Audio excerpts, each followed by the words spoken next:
The political and personal evolution of Russell Brand has been something that has been absolutely fascinating to watch. In my observation, Russell has gone from somebody who's always cared and has always been in touch with and looking out for the disenfranchised members of our society and wanting to speak truth to power, albeit the direction of his animus slightly misguided. Snides like you, mate, undermine it. You're a snide. All right, let's do one. To someone that is a trailblazer for calling out the corrupt powers that be, and somebody that is having a profound impact on the world. In this video, we're going to go through some old clips of Russell Brand and understand a little bit more of where he used to be at with his philosophies and how he would portray that message up until today. And I know that there is so much to cover with Russell Brand. And if I covered all of the stances he's taken and all of the tours that he's done and the interviews that he's done and how he's flip-flopped from idea to idea, this would be a 4-hour video. So specifically in this video, I'm going to focus on his narrative around power and money, who yields power in society, who has all of the money, and what the solutions are. Like I said, guys, it's complicated. I'm going to try and release one of these videos about Russell Brand and his evolution, as well as the evolution of other public figures quite regularly. So stay tuned for that and make sure you've got that notification bell on. In the first clip we're going to have a look at is Russell Brand versus Nigel Farage on BBC Question Time in 2014. At this time, Russell Brand was in the whole don't vote camp. If you guys have been following him for a few years, you'll know that he used to encourage people to not vote for elections because he didn't feel as though the candidates sufficiently represented the values of the population. He also left the Hollywood scene in 2014. So at this time, his passion is evident, but it's quite clear that he's finding his feet in this political discussion. So with that, let's have a look at the clip. In 1990, the population of this country was 55 million. It is now between 62 and 63 million. That is a massive, massive increase. And I think ordinary folk going about their lives are feeling it. And I think, having a proper immigration policy, controlling the numbers, doing what nearly 200 countries in the world do, namely controlling the numbers that come and the type of people that come, is the answer. Right. Russell Brand.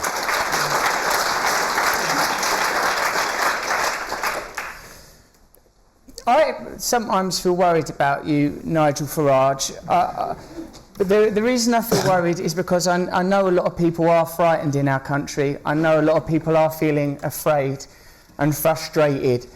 And there is a sense that there is a corrupt group in our country using our resources, taking away our jobs, taking away our housing, not paying taxes, exploiting us. And there is an economic elite that this man's party is funded by, that this man is comes from background working in the city. Let me tell you something. There was an economic crash and a lot of money was lost. His mates in the city farted. Nigel Farage is pointing at immigrants and the disabled and holding his nose. Immigrants are not causing the economic problems and suffering we're experiencing.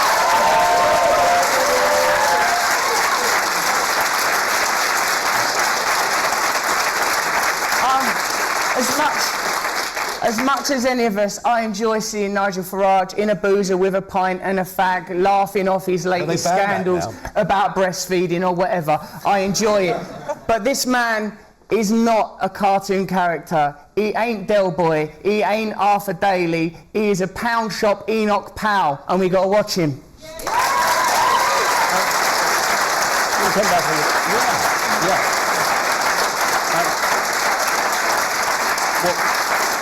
Well, Russell, that's all well and good, and you've got your point of view. The question was, is Britain overcrowded?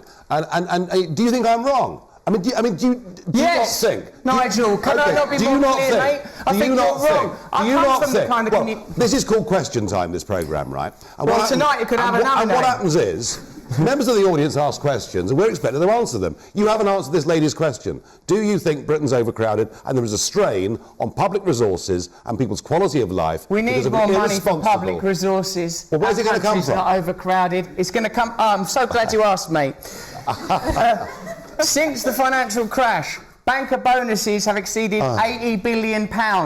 George Osborne, your Chancellor, campaigned to stop caps being placed on banker bonuses. At the same time, there were austerity cuts against the poorest among us, the disabled, people that we need to be looking after.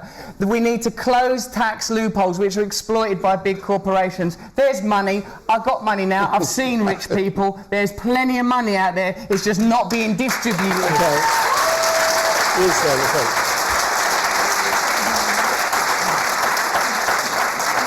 Yes.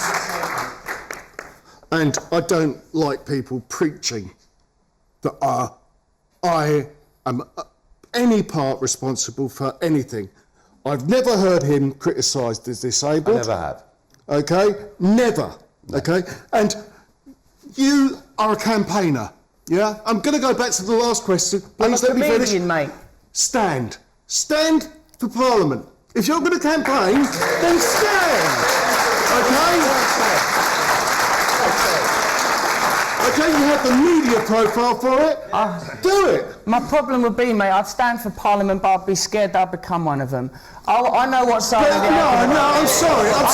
You've full addiction and you've beaten it, okay? You see, it's interesting here because Russell's not without a point. After the 2008 financial crisis and the banks being bailed out by taxpayer dollars, it's understandable why one would have major questions for the big banks, for example. And for those of you who don't know Nigel Farage, the guy that Russell's pointing the finger at here, he's the leader of the Brexit party in the UK. And one of the key objectives of Brexit is obviously to stop the mass flow of migration, which has continued to be an enormous problem up until this day for the British. So Russell's comments in this particular debate haven't aged so well, and unfortunately I think will only get worse with age. Nigel Farage, however, has been somewhat vindicated as Brexit obviously ended up going through, and we haven't seen the full effects of that, but time will tell. But the interesting thing is that nowadays, Nigel Farage and Russell Brand are essentially on the same side. Nigel Farage is one of the trailblazers in terms of standing up to globalist powers. He's stood up to the globalist bureaucrats of the EU, and he's garnered a huge amount of support in the UK through sticking up for British values. Indeed, there's an historic battle going on now across the West, in Europe, America, and elsewhere. It is globalism against populism. And you may loathe populism, but I tell you a funny thing, it's becoming very popular. And it has great benefits. No more financial contributions, no more European Court of Justice, no more common fisheries policy, no more being talked down to, no more being bullied. And we'll get into it in a minute, but Russell Brand is no fan of the globalists himself. So it would be extremely interesting to see those two sit down and have a proper discussion today. And I've got a slight feeling it's going to happen. I don't know why, but I think it might. And on to the next clip from 2014 to now 2018. Russell Brand has Candace Owens on his podcast. So I want you guys to watch this clip, compare it to Russell from 4 years ago, see what you pick up, and then I'll give my thoughts at the end. Do you not think that economic inequality creates in a human being a sense of injustice, of unfairness? Because people, do you know what, Candice? 90% of people that are rich, do you know why they're rich? They was born rich. Okay, I can tell you something. I think that economic disparity creates that feeling, but a fundamental understanding in economics can help you Do you know that conquer the most people that are rich are born rich? It's not like there's a tiny minority of people that are like you that come from a poor background and manage to overcome it. And this is what's a problem I've noticed with a lot of great people, is they sort of believe that their greatness is something that can be replicated, and I don't think it can. I see. So I believe in the individual, you don't. That's our fundamental differences. That the primary goal of the individual should be to serve the community. I do not believe that the primary goal of what an do you individual, think the primary goal of the individual, individual should be? Once an individual To feels serve that they the have individual. served, so you're discounting the human spirit. I'm not discounting yes, it. I'm is. saying that's all Let there me ask is. You, let me ask you a question. No, there's not. In a humanity, think of animals in the wild. You don't even have to go to humanity. We can just think about animals in the wild. What is our human instinct, okay? Are you going to make sure that everyone on this block is fed before you feed yourself? Do you go around and say, hey, have you had breakfast this morning? Listen. Hey, have you had breakfast this morning? Hey, or are you going to make sure you're eating? And if you have an excess, of course you're going to do the human condition, and our incentives are going to be to want to help people. Are you mental? Excess. The richest 15 people on the planet have got as much accumulative wealth as the poorest 5 billion. But that's an excess. No. That's an excess. Okay. Excuse me. First and foremost, you're talking about literally 0.00001% of the world is what Let's you're talking get 'em. about. Okay, Let's get 'em. And what are they preaching? What do they want? socialism so that nobody else has the opportunity to become what they've become. They're the ones that are pushing for socialism. Yes, That's not they real are. socialism. Well, are you kidding? George Soros doesn't want socialist policies. Jeff Bezos, the richest man in the world, doesn't want socialist policies. They want to make sure that no one else has the opportunity to get to where they got. We need to discuss our language, me and you, because We do. Here's what my socialism looks like. Take Jeff Bezos' wealth from him, except for a reasonable stipend for him to live on. Something like, he can have 10 million a year or something. Tax Amazon to the ground. Think again, sunshine. You don't understand it. You don't understand it.